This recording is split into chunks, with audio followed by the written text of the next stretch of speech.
Big game of the night, though, is going to be number 11 Texas at number 4 Alabama. Rematch of last year's game when Bama was favored by 21. That was a 1-point game. The Tide are laying 7.5 points. Bama minus 310. Texas plus 250. Total set at 56 and a hook. Chelsa, I cannot be objective when it comes to Texas. 2 weeks ago, I would have said Texas covers. But Texas did not look great against Rice. Yeah, they dominated, had a great third quarter. Quinn Ewers looked scared in the pocket, locking on to one guy, can't hit the deep ball. Now, the Texas defense is no joke. The Texas D is going to be very, very good. But I worry about Quinn Ewers. He hasn't been the same confidence-wise since he took that hit from Will Anderson last year, which knocked him out for 4 or 5 games. And then he returned. He wasn't quite the same player. He seems a little skittish in the pocket. The O-line was not great against Rice. Now, Alabama whipped up on Middle Tennessee State, but whatever. It's Middle Tennessee State. I think this will be a close game. I hope it is. But, again, it's hard for me to give a completely objective opinion. What do you think? Well, you're also getting 7.5 points with Texas. And I think Yes. that's where you start. Is not that, oh my God, like Alabama's the much better team. It's that you are getting 7.5 with a Texas team that has proven that they match up pretty darn well with Alabama. And Quinn Ewers didn't even play the whole game last year, did he? He did not. I feel like he got hurt.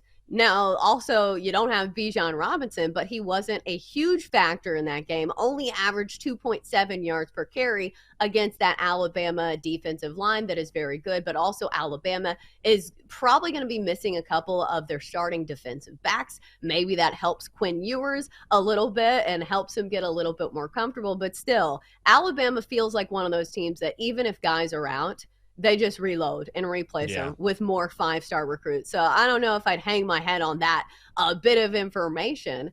But what scares me about Alabama this year is that their quarterback looks like a running back. When he wears number 4, I always think that it's TJ Yeldon out there running down the gut of opposing defenses because Jalen Milroe is a big guy, and I think he's going to cause some havoc when it comes to this Texas defense. So I think I would lean towards the points and Texas getting the 7.5, but it's always Alabama. And also this time it's at home. Wasn't last year's game in Texas? It was in Austin last year. So this is a night game in Tuscaloosa and makes me worry. I'm already getting worried. It's Tuesday.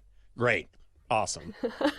Awesome. It's Tuesday. I can't even relax. I think there's a possibility that these guys could absolutely be in the mix, but I would put a sprinkle. I would not go heavy. If you're looking at the schedule for Colorado, now certainly what they did against TCU is impressive, but outside of Nebraska, then it's Colorado State, but then they go to Oregon, then they host USC, they go to UCLA. UCLA is not going to be an easy out. They host Oregon State, who's very good this year. They have to go to Utah at the end of the year. So not the most difficult schedule, but they've got some real challenges along the way. And again, full credit to Colorado, but TCU lost so much talent from last year's team. There's no way TCU should have been a 20.5-point dog over the weekend. So I would say yes, worth a sprinkle. Would I put a ton of money on either of these guys after 1 week?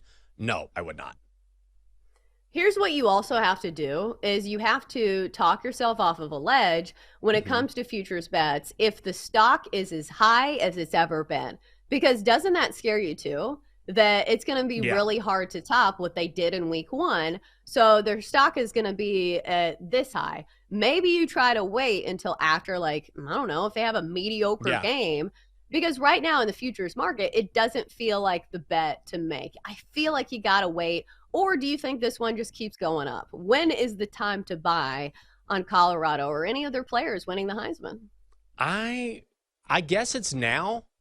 Here's the thing, is that for either of those guys to win the Heisman, they're going to have to keep playing, maybe not this good, but certainly if it happens again, these lines will shorten, no question. So if you're going to bet on them now. I would not wait because there's a reason why, even after one game, there are a ton of players ahead of these guys. I still think Caleb Williams is going to win the Heisman Trophy again because he plays on a high-end team. He is a quarterback.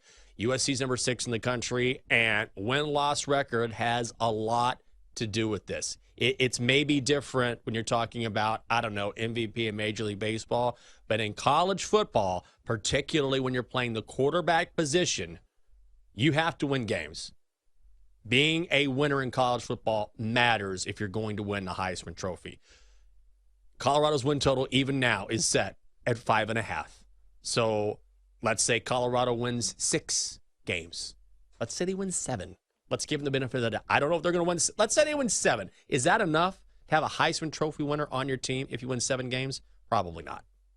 But I'm just not a believer in the Patriots at all. They look so bad last season. And honestly, when you talk about teams improving through the offseason, the Patriots really didn't do much of anything. The biggest news they made was deciding to cut Bailey Zappi and then bring him back in the practice squad.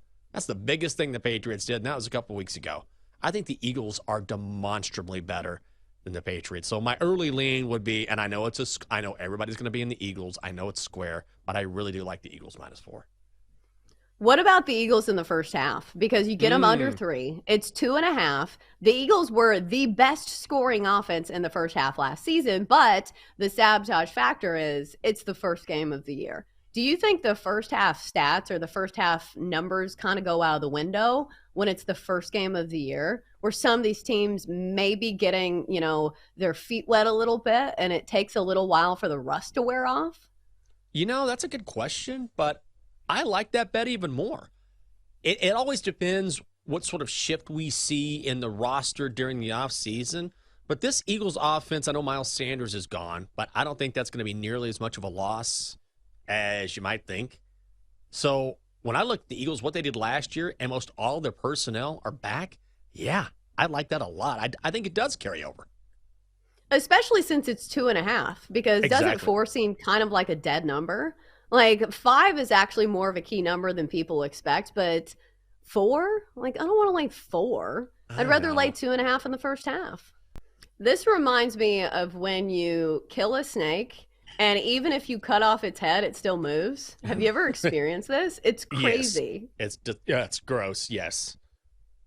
That's what it feels like the Yankees are doing right now. Like, it's too late for them to salvage their season. So if you say, oh, they just swept the Astros, what a weekend for the Yankees. Well, it's too late. Your team's already dead. It doesn't seem to matter. Jasson Dominguez has been great, but also you have the spotlight factor to where if he does something, you're going to see it on the highlight reel. Because I thought when I was going to look at his stats, I was like, oh, he's probably hitting like 450. No, he's hitting 231. He has a couple of big home runs that have, been great. But overall, it's not like he is hitting the cover off the ball every single at bat. But again, the Yankees are facing the Tigers today, and Garrett Cole is pitching.